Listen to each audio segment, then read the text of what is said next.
stop what you're doing. Because what just happened in Tehran in the last 24 hours will reshape the entire Middle East and possibly trigger the next phase of a war that's already killed thousands. On March 9, 2026, Iran's Assembly of Experts made a historic and explosive announcement. Ayatollah Mojtaba Khamenei, the second son of the assassinated Supreme Leader Ali Khamenei, has been named Iran's new Supreme Leader. IRIB, Iran's state television, broke the news in a live broadcast. Within hours, streets in Tehran erupted. Supporters gathered outside mosques and government buildings, chanting his name. And from Washington, D.C., the response was immediate and furious.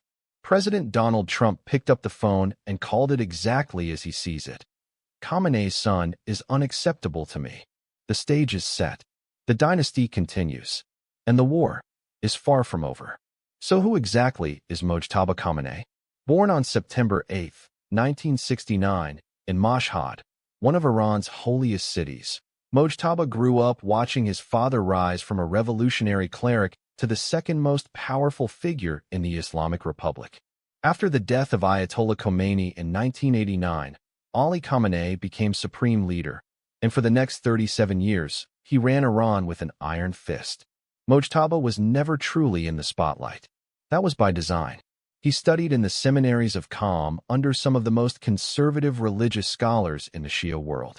He developed connections, deep ones, within the Islamic Revolutionary Guard Corps, better known as the IRGC. Analysts at Iran International have described him as someone who operated from the shadows, building political capital for decades without ever exposing himself to public criticism. Here's what makes this appointment controversial. Mojtaba does not hold the rank of Ayatollah, the traditional requirement to become supreme leader under Iran's constitution. He carries the lower rank of Hojatollah. Yet the Assembly of Experts, the 88-member clerical body responsible for selecting and supervising the supreme leader, chose him anyway. Why?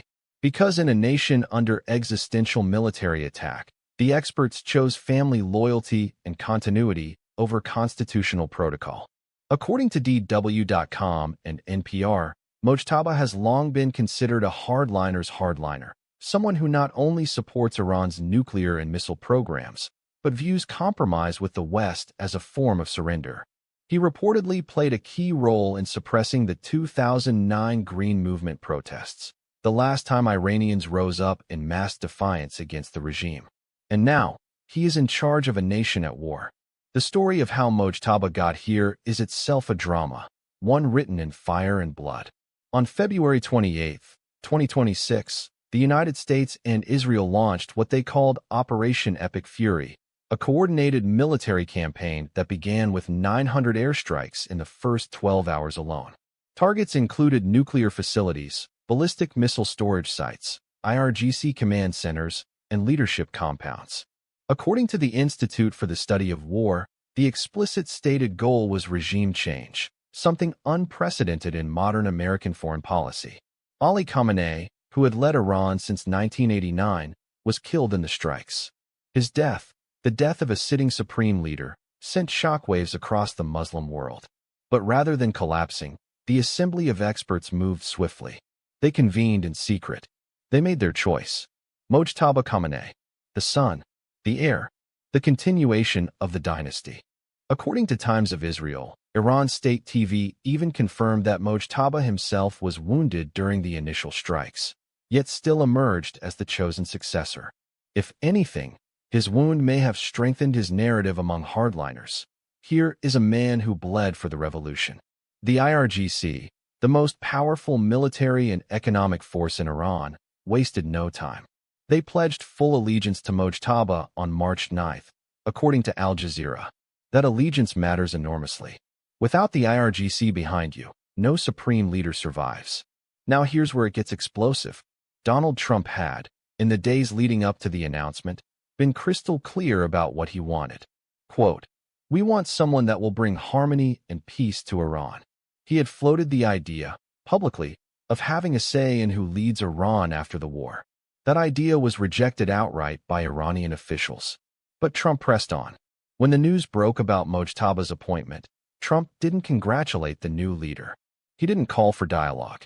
Instead, he fired off a statement that stunned the international community.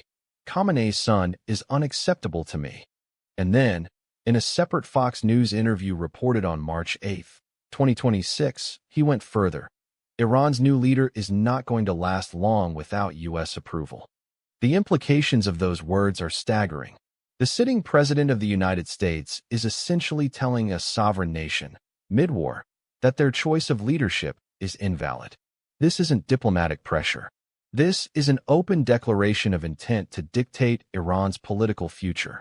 CBS News confirmed Trump called Mojtaba a lightweight, a sharp personal insult aimed at delegitimizing him on the world stage before he's even had a chance to consolidate power.